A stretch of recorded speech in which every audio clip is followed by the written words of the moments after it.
వి gold trusted gold buyers. మీరు తాకట్టు పెట్టిన బంగారాన్ని విడిపించి ఈ రోజు ఉన్న మార్కెట్ ధరకు కొనబడును.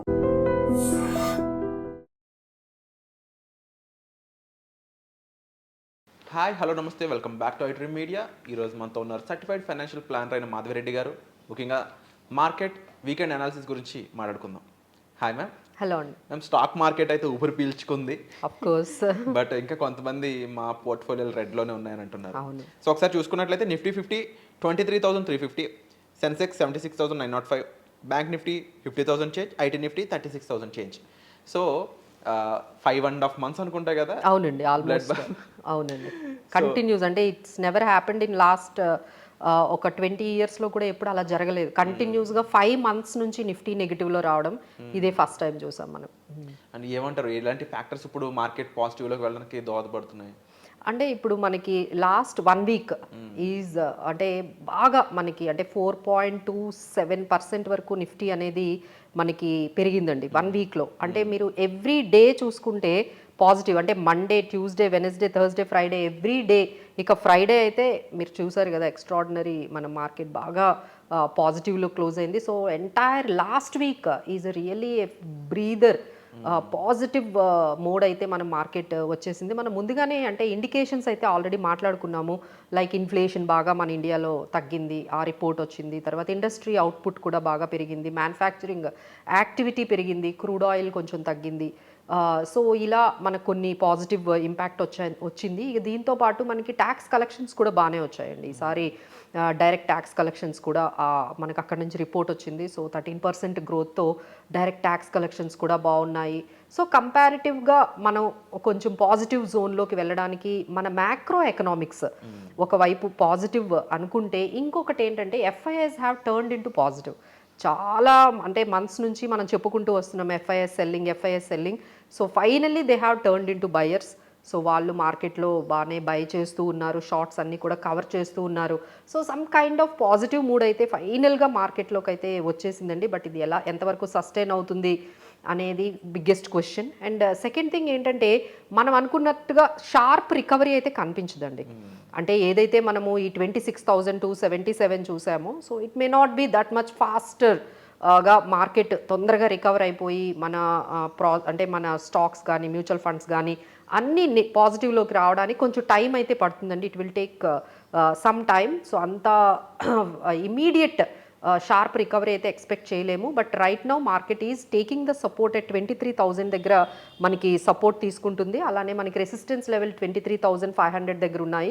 సో లాస్ట్ మంత్ అంతా మనం ఏం చూసామంటే, లాస్ట్ వీక్ అంతా 22,000, 23,000 మధ్య మార్కెట్ ఉంది. సో రైట్ నౌ ఫైనల్గా ఈ 23,000 బ్రేక్ అయ్యి మనం 23,300 అబౌవ్నే క్లోజ్ అయింది. So now the markets might be into 23,000, 24,000. అంటే 23,000 దగ్గర సపోర్ట్ తీసుకొని 23,500, 23,700 దగ్గర మనకి రెసిస్టెన్స్ లెవెల్స్ అయితే మనకు కనిపిస్తున్నాయి. ఫండమెంటల్గా ఎక్కువ అబ్జర్వ్ చేసినట్లయితే మ్యామ్, యూజువల్లీ ఈ మంత్ మార్చ్ అంటే ఇదంతా కూడా సీజన్, ఇప్పుడు క్రాప్స్కి సంబంధించి స్టార్ట్ అవుతూ ఉంటాయి works. And more over India is the largest production of sugar కానీ అదర్ ఉంటాయి. ఇవన్నీ ఇన్ ఫ్యూచర్ కూడా మార్కెట్ స్టేబుల్గా ఉండడానికి ఒక ఫ్యాక్టర్గా మార్చు అని చెప్పి అనలిస్టులు చెప్తున్నారు. మీరేమంటారు? ఆఫ్ కోర్స్ అండి, ఎందుకంటే మనకి ఈసారి క్రాప్ కూడా బాగుంటుంది. ఐఎండి దగ్గర నుంచి కూడా కొంచెం బాగా పాజిటివ్గా వస్తుంది. అలానే మనకి ఏదైతే రూరల్ కన్జంప్షన్ ఉందో అది కొంచెం బాగానే ఉంది. సో ఇక్కడ మనం ఎప్పుడు ఏంటంటే అర్బన్ కన్జంప్షన్ కొంచెం డౌన్ అయింది, but might be picking up. కొంచెం ఈ ఏప్రిల్ వచ్చిన తర్వాత కొంచెం పికప్ అవుతుంది, ఇక్కడ కూడా కన్జంప్షన్ పెరుగుతుంది. రూరల్ కన్జంప్షన్ అయితే ఆల్రెడీ బాగా ఉంది. ఇలాంటి పాజిటివిటీతో మళ్ళీ కూడా మనకి కనిపిస్తుందండి. సో ట్రంప్ ఇంపాక్ట్ మనం మాట్లాడుకున్నట్లయితే డైరెక్ట్గా మన ఇండియాకి ఏదైతే నెగిటివ్ ఇంపాక్ట్ ఉందో అవి మార్కెట్స్ అన్ని ఫ్యాక్టర్ చేసేసాయి, డిస్కౌంట్ చేసుకున్నాయి. ఓకే, ఇది జరుగుతుంది అనేది ఆల్రెడీ డిస్కౌంట్ చేసేసుకున్నాము. బట్ ప్రాబ్లం ఇంకొక రకంగా వస్తుందండి. ట్రంప్ ఇంపాక్ట్ అంటే రెసిప్రోకల్ అనే ఆ టారిఫ్స్, అంటే మీరు ఎంత పర్సంటేజ్ వేస్తారు, మేము మీకు అంత పర్సంటేజ్ వేస్తాము అనేది మనకి April 2 నుండి స్టార్ట్ అవుతుంది ఇండియాకి. ఇప్పటికే అమెరికా నష్టాల్లో ఉందని వినిపిస్తోంది. అవునండి, అవును. ఇంపాక్ట్ వాళ్ళకి ఎలాగా? డెఫినెట్లీ అండి, ఇది ఏంటంటే చాలా నెగిటివ్గా యూఎస్లోనే వాళ్ళకి వస్తుంది. ఈ విధంగా మీరు ప్రతి ఒక్క దేశాన్ని మీరు ఈ విధంగా మనము రెస్ట్రిక్ట్ చేస్తూ ఉంటే యూఎస్ గూడ్స్ ఎక్కడెక్కడైతే వెళ్తున్నాయో మా అందరికీ మీరు టారిఫ్స్ తగ్గించాలి, లేదు అంటే మీ గూడ్స్కి మేము టారిఫ్స్ వేస్తాము అనే ఈ ధోరణి ఏదైతే ఉందో అన్ని చోట్ల అది వర్కౌట్ అవ్వట్లేదండి యూఎస్కి. So that is getting in to negative కూడా అవుతుంది. వాళ్ళకి ఏమవుతుందంటే ఇన్ఫ్లేషన్ బాగా పెరుగుతుంది. So they are in US is kind of stagflation అంటారు. స్టాగ్ఫ్లేషన్ అంటే ఏంటంటే గ్రోత్ పడిపోతూ ఉంటుంది, ఇన్ఫ్లేషన్ పెరుగుతూ ఉంటుంది. So that is most dangerous for the economy. ఎకానమీలో ఎప్పుడైనా ఇన్ఫ్లేషన్ గ్రోత్ రెండు ఒకేలా వెళ్తే పర్వాలేదండి. ఎప్పుడైతే మీకు ఇన్ఫ్లేషన్ ఒక్కటే పెరుగుతుంది, దానికి తగ్గట్టుగా మనకి జీడిపి గ్రోత్ పెరగట్లేదో, immediately that economy is calling as stagflation. So అలాంటి ప్రాబ్లంలోకి యుఎస్ ఎకానమీ వెళ్ళిపోతుంది. కొంతమంది అయితే రెసిషన్ కూడా వెళ్ళే అవకాశాలు ఉంటాయి అనేసి అందరూ అనలిస్టులు, because of this Trump administration policies కూడా.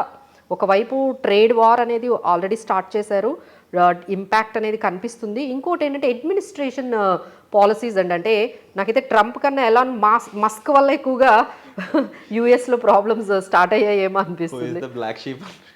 యా ఆయన ఆల్రెడీ అక్కడ గవర్నమెంట్ ఎంప్లాయీస్ని తీసేయడము, కాస్ట్ కటింగ్ ఎక్కువగా చేయడం. యాక్సెంచర్ అండి, ఎస్పెషల్లీ యాక్సెంచర్ ఏం చెప్తుందంటే ఈ ఏదైతే ఈ కాస్ట్ కటింగ్ అంటే స్పెండింగ్లో, ఐటీ స్పెండింగ్లో ఏదైతే కాస్ట్ కటింగ్ అనేది కనిపిస్తుందో అది ఐటీ కంపెనీస్ అన్నిటికీ కూడా చాలా నెగిటివ్గా వస్తుంది. ఆ న్యూస్ రాగానే మన దగ్గర కూడా ఇన్ఫోసిస్, విప్రో ఇలాంటి కంపెనీస్ కొంచెం ఐటీ ఇండస్ట్రీస్ అంతా కూడా వాళ్ళ గ్రోత్ ప్రొజెక్షన్స్ అనేవి అంత బ్రైట్గా అయితే కనిపించట్లేదండి.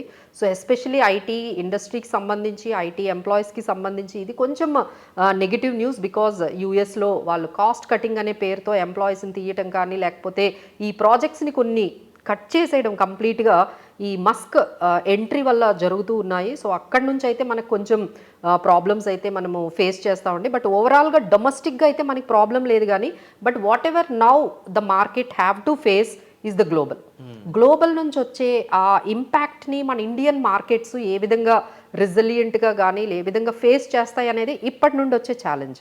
మన దగ్గర అయితే macro economics, inflation, industry input కానీ అన్ని ట్యాక్స్ కలెక్షన్స్ అన్నీ పర్ఫెక్ట్గా ఉన్నాయండి. అండ్ బట్ ఇదేమవుతుందంటే ట్రంప్ ఇంపాక్ట్ మన ట్రేడ్ వార్ కానీ ఇండియాకి డైరెక్ట్గా లేకపోయినా, బట్ మిగతా కంట్రీస్ అన్నీ ఫేస్ చేస్తున్నాయి అనుకోండి, definitely we have to face కదా. సో గ్లోబల్ ఎకానమీ స్లో అవుతుందంటే ఇండియాకు కూడా ఇంపాక్ట్ అవుతుంది. This is how we are indirectly impacted by the Trump tariffs and trade war వల్ల మనకి ఆ ఇంపాక్ట్ అయితే కనిపిస్తుందండి. But still in this entire అంటే మనం లాస్ట్ వీక్ అంతా కూడా మనం అంటే లాస్ట్ 1 మంత్ నుంచి కొన్ని ఇండస్ట్రీస్లో సెలెక్టివ్గా బయింగ్ అనేది జరుగుతుందండి. ఇప్పటికీ క్లయింట్స్ అదే మీరు అన్నట్టుగా పాయింట్అవుట్ చేస్తున్నారు, మార్కెట్స్ పెరుగుతున్నాయి కానీ ఇంకా మా పోర్ట్ఫోలియోస్ రెడ్లోనే ఉన్నాయి, ఇంకా మా స్టాక్స్ అన్నీ కూడా రికవర్ అవ్వట్లేదు. అంటే this market has become very very సెలెక్టివ్గా తయారైందండి. అంటే ఎట్లా అంటే కొన్ని సెలెక్టివ్గా స్టాక్స్ పెరగడము, కొన్ని సెలెక్టివ్ ఇండస్ట్రీస్ సెక్టార్స్ మాత్రమే ఈ జర్నీలో, అంటే ఇక్కడ నుంచి ఏదైతే మనకి ఈ రికవరీ వచ్చిందో ఈ రికవరీలో అన్ని స్టాక్స్, అన్ని సెక్టార్స్ పెర్ఫామ్ చేయట్లేదు. సో అందరి క్లయింట్స్ కూడా చాలా కొంచెం అంటే అబ్జర్వ్ చేస్తూ ఉండాలి. They have to be very cautious. అన్నీ రికవరీ అవుతాయని చెప్పలేము, బట్ కొన్ని ఇండస్ట్రీస్ అయితే నేను కొన్ని ఇక్కడ మెన్షన్ చేస్తున్నానండి, where we have seen certain recovery. కొంచెం రికవరీలో పార్టిసిపేట్ చేసిన కొన్ని ఇండస్ట్రీస్ ఉన్నాయి, ఎస్పెషల్లీ హోటల్స్, ఐటీసీ హోటల్స్ కానీ, ఏహెచ్ లిమిటెడ్ కానీ కొంచెం ఆల్మోస్ట్. ఎందుకంటే మన ఇండియాలో ఇప్పుడు మనకంతా కూడా వెకేషన్ స్టార్ట్ అవుతుంది, సమ్మర్ వెకేషన్ స్టార్ట్ అవుతుంది. సో ఈ హోటల్ ఇండస్ట్రీస్ అయితే మనకు కొంచెం food and beverages like Avanti foods కానీ, లేకపోతే వరుణ్ బెవరేజెస్ కానీ, అలానే industrial products, PTC industries, industry housing finance కొన్ని companies, home first finance company and marine and port సర్వీసెస్లో కూడా కొంచెం బయింగ్ అనేది ఇండస్ట్రీలో కనిపిస్తుందండి. జేఎస్డబ్ల్యూ ఇన్ఫ్రా, క్వశ్చన్ షిప్ యార్డ్, అలానే ఏరోస్పేస్ అండ్ డిఫెన్స్లో అయితే కొంచెం ఇంకా చాలా పాజిటివ్గా మనకి కనిపిస్తుందండి. అలాగే హెచ్ఏఎల్, జెన్ టెక్నాలజీస్, తర్వాత గార్డెన్ రీచ్, ఇండస్ట్రీ ఎలక్ట్రిక్ యూటిలిటీస్లో అయితే అదానీ ఎనర్జీ, ఇలా కొంచెం కోల్ అండ్ మైనింగ్లో కోల్ ఇండియా, ఐరన్ అండ్ స్టీల్లో జేఎస్డబ్ల్యూ స్టీల్, హెల్త్ కేర్లో Narayana Hrudayalaya, Max health care. అంటే చాలా specific industries, specific sectors, specific companies మాత్రమే కొంచెం ఈ ర్యాలీలో పార్టిసిపేట్ చేయబోతున్నాయి. సో క్లయింట్స్ అందరూ కూడా జాగ్రత్తగా ఏ స్టాక్స్ మనం పెట్టుకోవాలి, ఏ స్టాక్స్ నుంచి మనం బయటకు వచ్చేయాలి, ఎలాంటి స్కీమ్స్ పెట్టాలి, ఎలాంటి స్కీమ్స్ నుంచి బయటకు వచ్చేయాలి అనే విషయంలో అయితే చాలా అంటే మెచ్యూర్డ్గా అయిపోయాయండి. Markets have become more matured. Like a normal without any నాలెడ్జ్తో అయితే మాత్రం మార్కెట్లో ప్లే చేయడం అనేది చాలా కష్టం అవుతుందండి. సో రైట్ నౌ మార్కెట్ అయితే ఈ విధంగా ఉంది. దీనికి జరిగిన ఇంపాక్ట్ఫుల్ రీజన్స్ కానీ అండ్ ఫ్యూచర్ గురించి మ్యామ్ చెప్పడం జరిగింది. అయితే మీరు ఇన్వెస్టర్స్గా ఉన్నారా, ఇన్వెస్ట్ చేస్తున్నారా, ఆల్రెడీ ఎలాంటి వాటిలో ఇన్వెస్ట్ చేస్తున్నారు, వాటిలో ముఖ్యంగా ఇలా 5 months మీరు బ్యాక్డ్రాప్ ఏదైతే చూసారో చాలామంది లార్జ్ క్యాప్స్ అనేది వాటిని ఇగ్నోర్ చేసిన వాళ్ళు నష్టపోయారని చాలా అండి. అంటే ఎక్కువగా ఏంటంటే మిడ్ క్యాప్ స్మాల్ క్యాప్స్లో ఎంటర్ అయిపోయారు. అంటే వాళ్ళ దగ్గర ఉన్న పోర్ట్ఫోలియోలో 60% మిడ్ క్యాప్ స్మాల్ క్యాప్సే, అది స్కీమ్స్ అయినా స్టాక్స్ అయినా. ఎందుకంటే అందులో అంటే ఓవర్ ద పీరియడ్ 100% రిటర్న్స్ 6 monthsలో 1 yearలో ఇలా ఆశపడి కొంచెం ఎక్కువగా ఈ స్మాల్ క్యాప్ మిడ్ క్యాప్స్లో ఉన్న వాళ్ళకైతే కొంచెం బాగానే పెయిన్ అనేది కనిపిస్తుంది. సో ఇలా రాంగ్ సజెషన్స్తో ఇన్వెస్ట్ చేసిన వాళ్ళు ఇబ్బంది పడుతుంటారు. కాబట్టి రైట్ ఇన్వెస్ట్మెంట్ సజెషన్ ఇచ్చే వాళ్ళని మీరు కన్సల్ట్ చేయాల్సి ఉంటుంది.